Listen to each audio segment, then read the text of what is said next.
Today we're going to put a little load on the D2.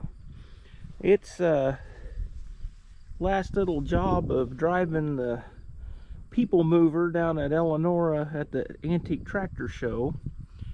It spit enough stuff out of the stack to coat. You can see here on the exhaust pipe, it was running down here and it was blowing out the top. And you can see how I don't know if you can see it, it's pretty sunny right here. You can see how the top of that hood is black. Well, even more so, you can see here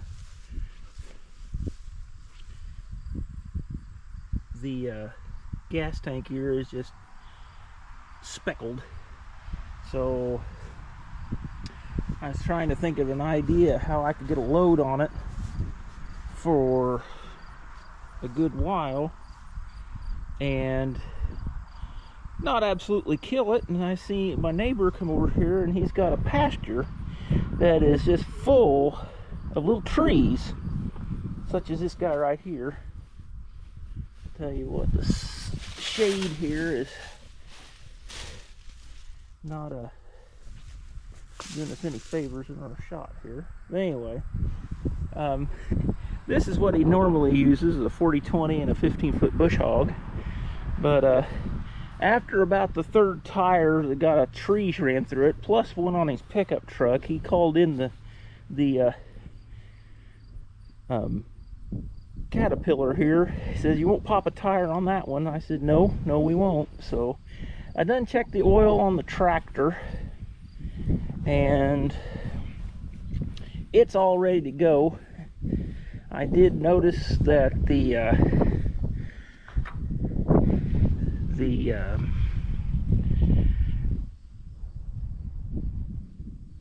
pony motor fuel tank, the gas cap was leaking gasoline, and I was like, I kept smelling gasoline. I was like, what is that? Anyway, it ended up being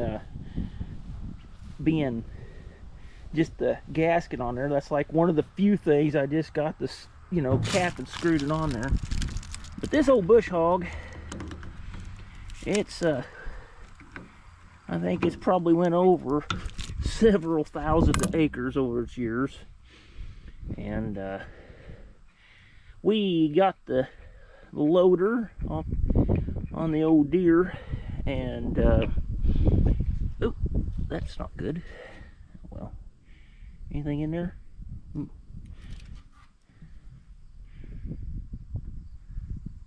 Ooh. Oh, yuck. Well, we'll have to put some oil in that.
sharp edges that love tires. There's one. So, that's why we've got the OD2 in action here. It's slow going, but she gets the job done. I had a concern with my gauges here. Yesterday I ran a little bit and you see my temperature gauge. Just it's almost to the top of the band there. Well, I got it up there in the red yesterday, and I thought, well, I know what a motor sounds like when it's hot and how they act, and this motor didn't seem that way to me. So we stopped. I went back to the house and I come back, and I know my oil pressure gauge is not right. I tested it, and it's this aftermarket gauge. It is like, where it says 15 psi, it must be like about 40, because it's way off, because I put my mechanical gauge on it that is, my mechanics gauge that's, been tested several times, and it says it's got 30 psi oil pressure, and this thing here, it goes all over. It does whatever it wants. So I don't have too much faith in it, and I got a feeling that my temperature gauge is the same place as where I got it. It's junk too. So that being said, lesson learned. I'm not buying any more Chinese oil and temperature gauges. I want to save my nickels and dimes and get a Stuart Warner, an Icer Pro, or whatever, maybe even a Caterpillar one, and put in there. And I'd rather have some accurate readings than a guess. So, but right now I got this little guy here, this one, without the battery doors loose on it, and I can test what the temperature is. So we'll try to make some shots of me mowing here, and hopefully I don't run over the camera and grind it up or something.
Well, after the initial break-in of the D2 here, we bush hogged with it for about 5 hours that day.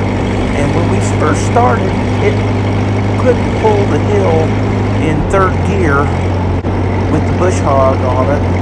So I had to go into 2nd, let it run, and it got pretty warm that day. It finally, I got kind of worried about it when the temperature gauge started acting up, so I shut it off. And the next morning, it seemed to really warm up and run a lot better on the day that I recorded. So we kept going. After I got it warmed up, it just seemed like 3rd gear was just playing with that bush hog. So I put it up in 4th gear to see what it would do. It ran really good in 4th gear. It pulled those hills. That's a pretty good crest on that hill, and it was some, pretty heavy going stuff there. So we ended up running in 4th gear all Sunday, and it ran really good. It's not been splattering any of the black stuff up, so I think this was a really good thing to do. I think it really helped it. It starts easier, it runs better, it even sounds different. So hopefully this will fix a lot of its problems with the spattering that black goo out of the exhaust pipe. Everybody was telling me that you just need to go out there and work it. Well, when you got a tractor like this one, it's kind of hard to find something that you can work it with. So I'll stop talking and you enjoy the rest of the video. And I appreciate all the help I've got, with some of the questions I had with a lot of these videos. It's well appreciated. Thank you.